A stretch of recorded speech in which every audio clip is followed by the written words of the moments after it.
এইটো প্ৰশাসন আৰু জুবিন গাৰ্গৰ পৰিয়ালৰ মানুহৰ লগত আলাপ আলোচনা কৰি চৰকাৰে এটা সিদ্ধান্ত কৰা ভাল। ইয়াতকৈ বেছি মই ক'ব বিচৰা নাই। মানুহেতো যাব, তাত শ্ৰদ্ধাঞ্জলি জনাবলৈ যাব, কিন্তু মদ চাদা এইবিলাক দিব নালাগে। এই বস্তুটোতো মই কওঁ যে মদটো মদ দি খেল কৰিব নালাগে। তাতে কোনোবা গৈ এইটোতো কথা হ'ল মানে তাৰ পৰা চবেই বিৰত থাকিব লাগে। মদ চদ এইবিলাক হ'ব নালাগে, উদ্ভণ্ডালি হ'ব নালাগে। উদ্ভণ্ডালি কোনো পচন্দ নকৰে। সেইটো এটা আপোনাৰ সকলোৱে শ্ৰদ্ধাৰে মৰমেৰে তাতে যায়, যে নিজৰ মৰমটো প্ৰকাশ কৰাৰ কাৰণে, শ্ৰদ্ধাঞ্জলি জনোৱাৰ কাৰণে তাতে যায়। যোৱাৰ কাৰণে সুবিধা কম কৰি দিব লাগে মানুহক। তাৰ কাৰণে সাংঘাতিক মানে কোনো বেৰিয়াৰ হ'ব নালাগে, যে এইটো সময়ত আহিব সেইটো সময়ত নোৱাৰিব। হয়, পৰিৱেশটো ভাল ৰখাৰ কাৰণে প্ৰশাসনৰ দায়িত্ব আছে। তেখেতসকলে পুলিচ প্ৰশাসন আছে, তেখেতসকলে চাব পৰিৱেশ যাতে তাতে শান্ত পৰিষ্কাৰ বা পবিত্ৰ থাকে পৰিৱেশটো, তাৰ প্ৰতি প্ৰশাসনৰ দৃষ্টি ৰাখিব লাগে। বামপন্থী আৰু বিৰোধীয়ে যদি ন্যায় বিচৰাৰ কাৰণে ন্যায় বাধা বিঘ্নি হয়, তেখেতৰ চৰকাৰবিলাকে যে ন্যায় বিচাৰি আছে সেইটো কি হৈ আছে? তেখেতৰ চৰকাৰবিলাকে ন্যায়টো বিচৰা নাই, এইটো নাটকে কৰি আছে।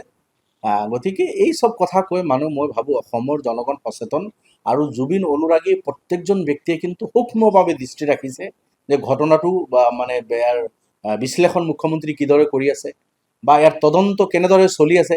জুবিন অনুৰাগী গোটেইখিনি লেমেন নহয়। জুবিন অনুৰাগী বহুত ডাঙৰ ডাঙৰ এডভকেট আছে। জুবিন অনুৰাগী বহুত ৰিটায়াৰ্ড জাজ আছে। জুবিন অনুৰাগী বহুত ৰিটায়াৰ্ড IPS অফিচাৰ আছে। সেইসকলে যিসকলে এটি ইনকুৱাৰী কৰি আছে, সেইসকলৰো মানে বাপেক হৈ বহি আছে। সেইসকলে কিন্তু দৃষ্টি ৰাখি আছে যে ইনকুৱাৰীবিলাক কেনেকৈ কৰি আছে। গতিকে মুখ্যমন্ত্ৰী এই চব চালে বেৰে কোবাই কথা বাৰ্তাবিলাক কৈ হাৰি যাব নোৱাৰিব।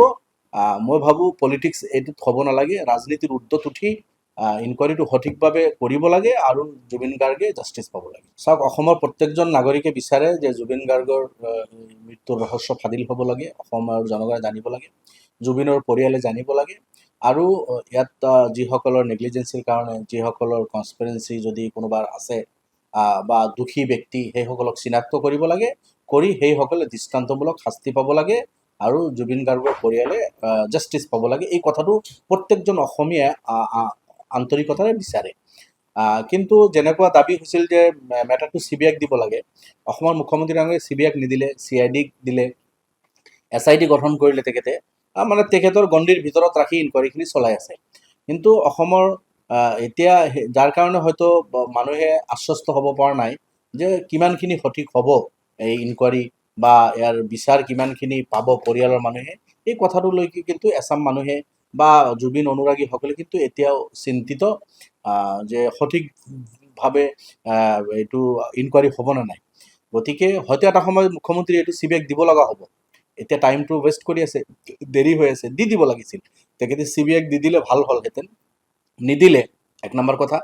দ্বিতীয় কথা হ'ল বিজেপিৰ ৱৰ্কাৰ কৰ্মীসকলে বিজেপিৰ পতাকা লৈ, মিনিষ্টাৰৰ নেতৃত্বত, বিজেপিৰ সভাপতিৰ নেতৃত্বত বিজেপিৰ ৱৰ্কাৰ কৰ্মীসকলে বিজেপিৰ ফ্লেগ লৈ ৰাস্তাত ওলাই যিটো জুবিন গাৰ্গৰ জাষ্টিছৰ কথা ৰাস্তাত শ্লোগান দি আছে, এইটো মই ভাবোঁ এটা মানে হাস্যকৰ ঘটনা বিজেপিয়ে কৰি আছে।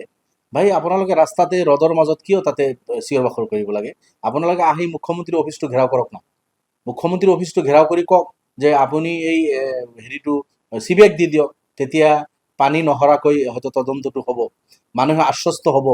তেতিয়া হয়তো জুবিন গাৰ্গে জাষ্টিছ পোৱাৰ সম্ভাৱনাটো অলপ বাঢ়ি যাব, বেছি হ'ব।